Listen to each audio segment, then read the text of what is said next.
আতঙ্কের নাম হয়ে উঠেছে রাসেলস ভাইপার। মানুষ দেখলেই নাকি তেড়ে আসে এই সাপ, কামড়ে মৃত্যু অবধারিত। সোশ্যাল মিডিয়া খুললেই এমন সব ভয়ঙ্কর তথ্য পাতায় পাতায় ছড়ানো। আসলে এসব তথ্য কতটা সত্য আর কতটা গুজব, জানালেন মেডিসিন বিশেষজ্ঞ ডক্টর মোহাম্মদ শাহানুর ইসলাম। রাসেলস ভাইপারের বৈশিষ্ট্যটা হচ্ছে সে সাধারণত মানুষের আশেপাশে সে থাকতে পছন্দ করে না। সে একটু মানুষের বাড়ির আশেপাশে যে ঝোপঝাড় এগুলোতে থাকতে পছন্দ করে। তো যতক্ষণ পর্যন্ত আমরা তাকে ডিস্টার্ব না করছি ততক্ষণ পর্যন্ত সে কিন্তু আমাকে এসে কামড় দিতে আসবে না। আপনি যখন তার কাছে চলে যাবেন সে তখন আপনাকে সতর্ক করার জন্য তার স্পেসিফিক বডি এস শেপড একটা মুভমেন্ট করবে, সে একটা হিস হিস সাউন্ড করবে যাতে আপনি তার কাছে না আসেন। রেদার সে সতর্ক করে দেয় যে আমার কাছে এসো না। আমরা যখন রাসেল ভাইপার খুব কাছে চলে আসি বা ওইটার গায়ে আঘাত দিই অথবা পাড়া দিই তখন কি করে রাসেলস ভাইপার কিন্তু অনেক শক্তিশালী একটা সাপ, ওইটার মাসেল পাওয়ার অনেক বেশি। সে কি করে অনেক জোরে তার মাথাটা তোলার চেষ্টা করে, মানে নিজে আত্মরক্ষা করার জন্য অ্যাজ ওয়েল এজ আমাদেরকে শত্রু হিসেবে চিন্তা করে কামড় দেওয়ার চেষ্টা করে। তো তার মুভমেন্ট দেখে সবাই ভাবে কি রাসেলস ভাইপার হয়তো তাকে দেখে চলে আসছে। বেসিক্যালি সে তো লুকিয়ে ছিল, আমরা তার কাছে যাওয়ার কারণে সে আমাদেরকে কামড় দিতে আসছে। নগদের কাছে সব গ্রাহকই প্রিয়, তাই তো সারা দেশে ক্যাশ আউট চার্জ সবচেয়ে কম। আমি নিজে আক্রান্ত না হলেও আমি জঙ্গলে গিয়ে মারতে যাব, যে আতঙ্কিত হয়ে যাবে সব সাপ মেরে ফেলবো, তাহলে এটা টোটাল ইকোসিস্টেমে একটা বিশাল প্রভাব ফেলবে। তাছাড়া আমাদের বন্যপ্রাণী সংরক্ষণ আইন অনুযায়ীও আমরা কোনো প্রাণীকে কিন্তু নিজে থেকে নিজের আক্রান্ত না হওয়া পর্যন্ত আমরা তাকে হত্যা করতে পারি না। এই বিষগুলো দুই ধরনের হয় সাধারণত। একটা হচ্ছে হেমোটক্সিক, মানে হচ্ছে রক্ত, আমাদের যে রক্ত সঞ্চালন সিস্টেম সেইটার উপর ইফেক্ট করে। আর একটা হচ্ছে নিউরোটক্সিক, মানে আমাদের নার্ভাস সিস্টেম বা স্নায়ুতন্ত্রের উপর এফেক্ট ফেলে। তো বাংলাদেশে যেটা আছে এটার নিউরোটক্সিসিটিটা কম, বেশিরভাগই হচ্ছে হেমোটক্সিক। তো লক্ষণগুলোর মধ্যে প্রথমেই হচ্ছে সাপ যখন কামড় দিবে, আমরা যেখানে কামড় দিবে সেখানে ব্যথা করব, পরবর্তীতে সেই জায়গাটা ফুলে যাওয়া, সেখানে ফোসকা পড়া, সেই জায়গাটা রক্ত সঞ্চালন ব্যাঘাত ঘটে সেই জায়গাটা কালো হয়ে যাওয়া, এবং কখনো কখনো অঙ্গহানি পর্যন্ত হতে পারে। আর সাথে সাথে কিছু সিস্টেমিক ফিচার থাকে, বমি বমি ভাব হওয়া, মাথা ধরা, চোখে ঝাপসা দেখা, ঠিক আছে। এবং সর্বশেষ যেটা হয়, একটা জিনিস হয় এটা খুবই ডেঞ্জারাস, যেটা বলে যে এখন সাপ কামড় দেওয়ার পরেও 10-15 দিন বেঁচে ছিল কিন্তু তারপরেও মারা গেছে।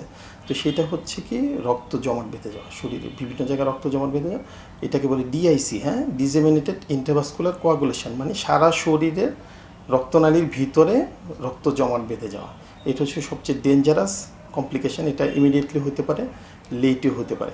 এবং এছাড়াও অন্যান্য কমপ্লিকেশন হিসাবে যেমন আপনার রেনাল ফেলিউর হতে পারে, মানে কিডনি তার বিকল হয়ে যেতে পারে। নগদের কাছে সব গ্রাহকই প্রিয়, তাই তো সারা দেশে ক্যাশ আউট চার্জ সবচেয়ে কম। এটার অ্যান্টিভেনম যেটা আছে সেটা যেহেতু শতভাগ ইফেক্টিভ না, সেই হিসেবে আমাদেরকে কী করতে হবে, রাসেলস ভাইপারের দংশন থেকে আগে বেঁচে থাকার চেষ্টা করতে হবে। তো বাংলাদেশে যতগুলো রাসেলস ভাইপারের কামড়ের যেই রেকর্ডগুলো দেখা যায় বেশিরভাগই দেখা যাচ্ছে কৃষক খেতে খামারে নামার আগে প্রথমে নিজের প্রিকশন, যেমন বলা হয় যে গামবুট পরে নেওয়া, হাঁটু পর্যন্ত যেই জুতাগুলো পাওয়া যায় ওইগুলো পরে নেওয়া, সাথে ট্রাউজারটা যাতে মোটা কাপড়ের হয়, বিশেষ করে জিন্স কাপড় হলে ভালো হয়। খেতে খামারে নামার আগে লম্বা লাঠি নিয়ে আগে নাড়াচাড়া দিয়ে আগে সাপটাকে তাড়িয়ে নিতে হয়, মানে তাড়িয়ে নেওয়ার জন্য তাকে সাপ যদি থাকে যাতে সে চলে যায়। সাপ কিন্তু কানে শুনতে পায় না, সে ভাইব্রেশনটা বেশি টের পায়। সেই জন্য আমরা পা দিয়ে জোরে জোরে শব্দ করলে অথবা লাঠি দিয়ে শব্দ করলে ভাইব্রেশনের কারণে সাপ কিন্তু ভয় পেয়ে ওইখান থেকে পালিয়ে যায়। রাতে কিন্তু এরা অ্যাক্টিভ থাকে, কারণ রাতে অন্যান্য ওদের খাবাররা বের হয়ে আসে, যেমন ওদের মূল খাবার হচ্ছে ইঁদুর, ঠিক আছে, অন্যান্য প্রাণী যারা রাতে বের হয়ে আসে।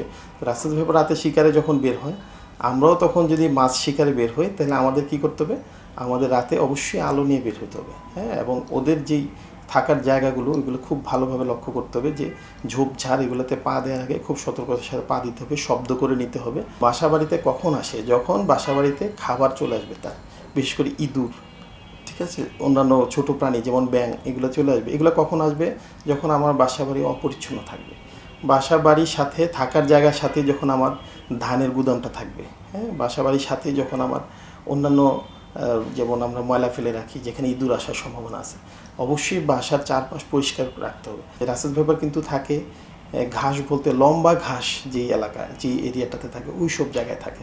তো লম্বা ঘাস যেসব এলাকায় ওই সব সতর্কতার সাথে থাকতে হবে, সাথে সাথে ওই ঘাস যাতে বাড়তে না দেওয়া যায়, কেটে যদি পরিষ্কার পরিচ্ছন্ন রাখা যায় হয়তো আমরা এটা থেকে প্রতিকার পেতে পারি। শিশুদের ক্ষেত্রে অবশ্যই আমরা সুপারভাইজ করে তাদেরকে অবশ্যই তাদেরকে আমরা দেখব যে তারা যাতে একা বাড়ির বাইরে বের হয়ে না যায় বা বনে জঙ্গলে যাতে একা ঘোরাফেরা না করে। রাসেলস ভাইপারের বৈশিষ্ট্য কি, এটার গায়ের যে দাগগুলো এটা কিন্তু সম্পূর্ণ ডিফারেন্ট, কারণ এটা রাসেলস ভাইপার বাংলা নাম কিন্তু চন্দ্রবোরা, মানে এটার গায়ে চাঁদের মতো চক্রাকার দাগ থাকবে। দেখেন আপনি যদি খেয়াল করেন যে রাসেলস ভাইপার গায়ে গোল গোল সিমেট্রিক্যাল, মানে দুই দিকে প্রতিসম একই রকম দেখতে গোল গোল দাগ থাকবে, মাথাটা 3 কোণ আকার থাকবে। তো রাসেল ভাইপারের জন্য আমরা যেই সতর্কতামূলক কথাগুলো বললাম এটা সব সাপের ক্ষেত্রেই প্রযোজ্য।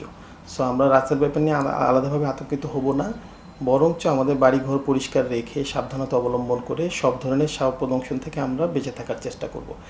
আর যদি কেউ আক্রান্ত হয়েই যায় তাহলে বাড়িতে না থেকে অথবা ওঝাকে খবর দেওয়া, ওঝার বাড়িতে যাওয়া, এই সময়গুলো নষ্ট না করে দ্রুতই আমরা নিকটস্থ যে কোনো সরকারি হাসপাতাল, উপজেলা স্বাস্থ্য কমপ্লেক্স হোক, সদর হাসপাতাল হোক অথবা মেডিকেল কলেজ হাসপাতাল হোক, যেটা কাছে, দ্রুত আমরা সেখানে জরুরি বিভাগে চলে যাব।